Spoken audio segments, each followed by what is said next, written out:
Hey everyone, it's Luke, and today I'm going to be covering Eletros' 7 main villains across his stories. Now, I didn't really make an intro for this video, so I'm going to go ahead and jump right into it.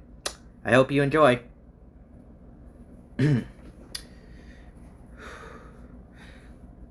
Number 7. Condor, the Dark Dragon. Power level, planetary. Reason for being evil. Condor, as the eldest, not only deserved the throne, but desired it with everything that came with it: fame, fortune, respect, authority, and power. Even though the throne was meant to be his, the dragon elders, and Condor's parents, saw too much darkness inside him and decided against it. So, when the time came to be crowned, the high priest gave it not to Condor, but his younger sister, Angela, who was weak, timid, scared, and in no way wanting the power or responsibility. But what drove him to become pure evil was that when she came of age, she decided to marry Drago, a dragon who is only half royalty, and gave him the power and title.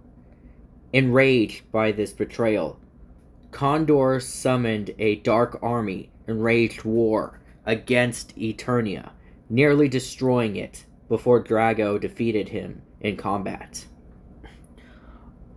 On his trial, Condor swore vengeance and declared that he will destroy Eletros, Drago and Angela's unborn son, proving the prophecy wrong. And with that said, Condor was sealed away in the Shadow Realm till the day comes that Eletros faces him. Significance. Condor's influence is what drove Eletros' journey as a hero in the first place.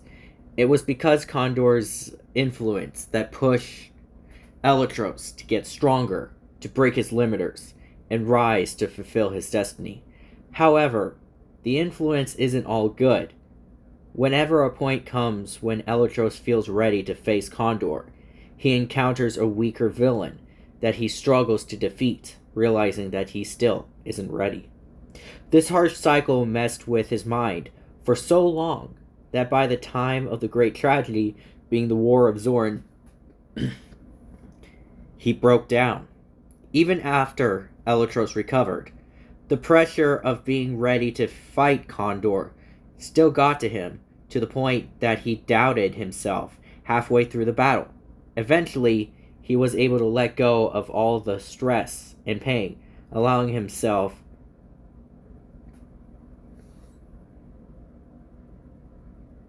to finally believe in himself, giving him the power needed to defeat Condor. Overall, in a twisted way, Eletros wouldn't have become a legend he is without Condor. Number 6. Vladitor, the Dark Knight. Power level, planetary plus, to star. Reason for being evil. Vladimir von Viren was a strong and loyal knight who served a high-level kingdom. After a devastating war where Vladimir was the last survivor, he was brought back to the kingdom, where the king accused him of treason, being the reason everyone died. He was stripped of his title and banished from the kingdom. After he lost everything, he cursed the king's name, swearing vengeance. Lucifer came to him, offering him power. Vladimir offered his soul in exchange, and Lucifer agreed, granting him the dark power that he desired. With his newly received power, Vladimir returned to the kingdom and destroyed it, killing everyone who lived there. Once his mission was complete, Lucifer came back to him and stripped him of his power and left him as nothing but a shell of the knight he once was. After years in isolation, full of rage and hatred, Malekith came to him and offered him a purpose. Vladimir took the offer, becoming Vladitor, the Dark Knight. Significance: Vladitor acts as a trial, preparing Eletros for Malekith's arrival. Number 5, Crimson Dragon. Power level: star to galaxy. Reason for being evil. In the modern era, before the rise of Eletros, Crimson Dragon was the number 1 hero, who was respected and loved by everyone. Eventually, his pride took over, with him developing a superiority complex, believing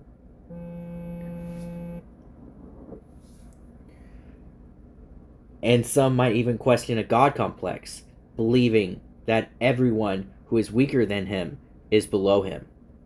After a while, the people and even his own team turned against him. Then when Eletros appeared, embodying the perfect hero that everyone loved, Crimson was consumed by rage and envy. He forced Eletros into a death battle that cost him his own life. Significance: Crimson Dragon was meant to act as a dark mirror, representing what Eletros could have been if he let pride control him.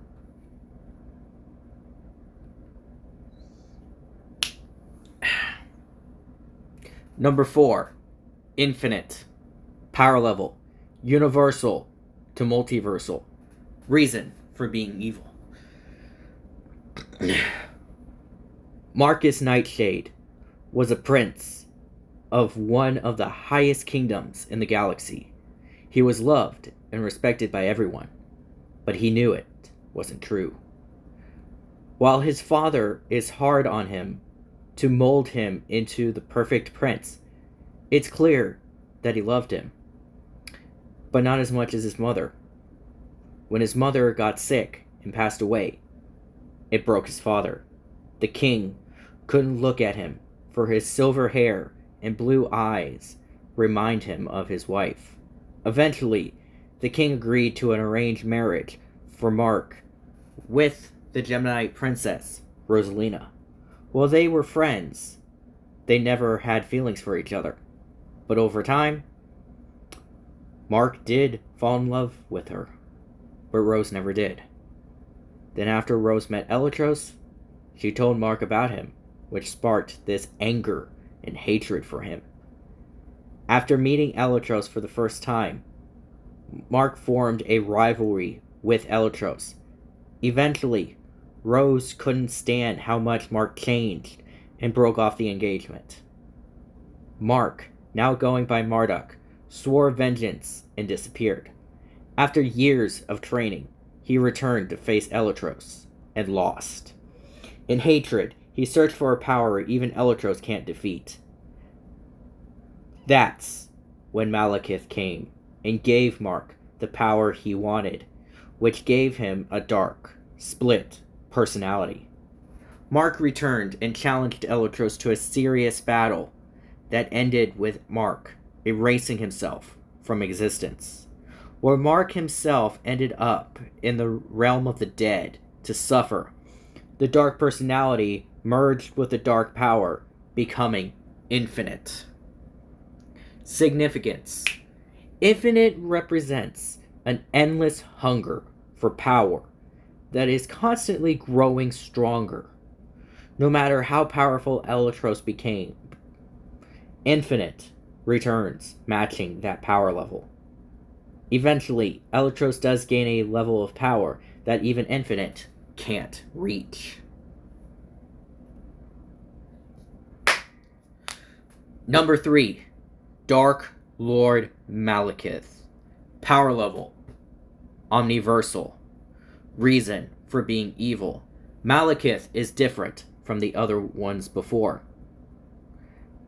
Malekith was born a powerful, sociopathic royal. He has no empathy for others. To him, he can manipulate and control others simply because he has the power to do so. He murdered his entire family to have full control of the kingdom. He made slavery permanent on his world. He conquered not just planets across the universe, but entire universes, wanting power over the entire multiverse. From the villains before, Malekith was the closest to succeed. Malekith was like Darkseid, in the way that when he conquers, fighting him seems pointless. His invasion felt like a horror movie with an army of the strongest versions of each hero and villain across fiction, including Marvel, DC, and anime, against Eletros and Lucifer. Significance. Malekith is meant to represent a true nightmare, a monster without a soul.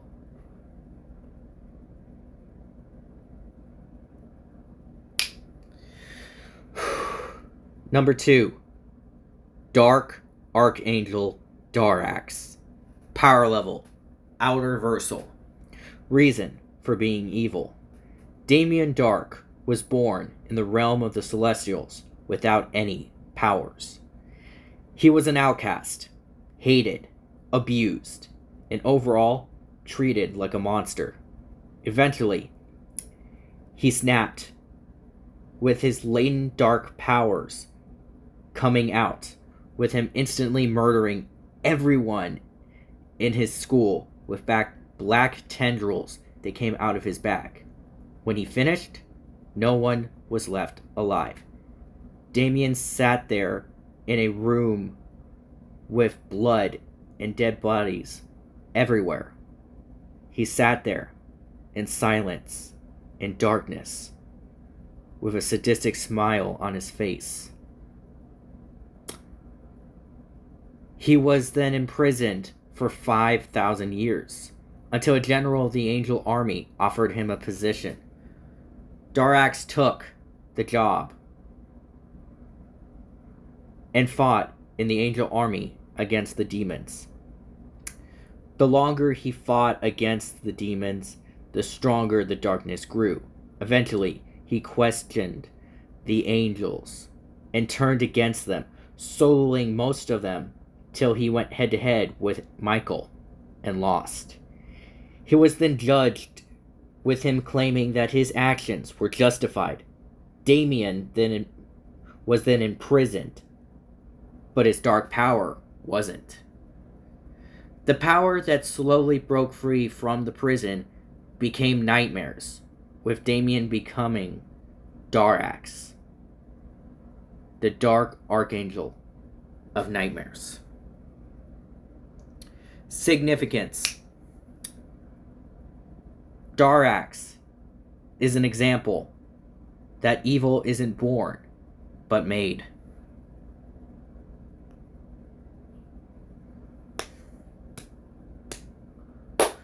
Number 1.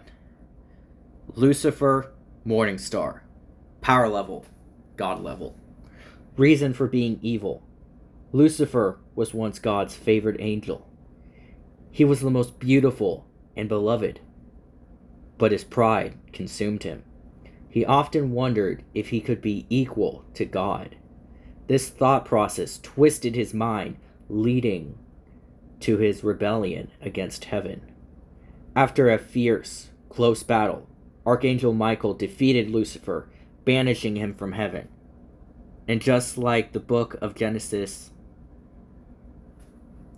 God created the universe in 7 days, along with the creation of Adam and Eve. Lucifer deceived Eve as the serpent, creating the first sin on earth, bringing evil to the world. Ever since then, Lucifer became the pinnacle where all evil comes from. Significance. What was said about Condor is more so true for Lucifer. Lucifer was the reason that Eletros' journey even started. Condor may have pushed him forward, but Lucifer was the one who guided him on the hero path in the first place. Even though Lucifer doesn't play the villain role in Eletros' story, he is always there, throughout every story, watching him grow into the ultimate hero. Conclusion. I made this video to show that my stories are balanced, that the villains are just as powerful, if not more so, than the hero, which leads the hero to surpass the villains. You may have claimed that my heroes are overpowered, which doesn't make sense, considering that there are many overpowered characters across fiction. They don't all begin like that.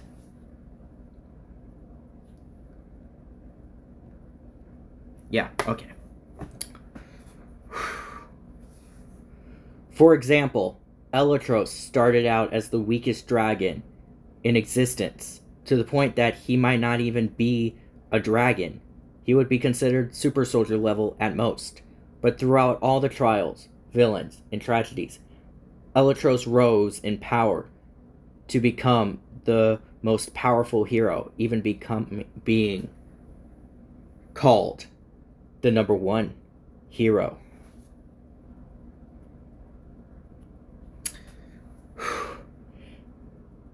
Same can be said about Luke Cosmos. When he started out, he was just a normal boy with a kind heart. Eventually, Cosmos gained his confidence and pushed himself to get stronger, learning how to fight despite being powerless. And by the age of 16, his powers manifested, and he struggled to learn to control them despite being a battle prodigy. On his 18th birthday, Cosmos gained 100% of his power, being able to defeat his version of chaos. Valor is another example of someone starting out powerless and slowly grew in power.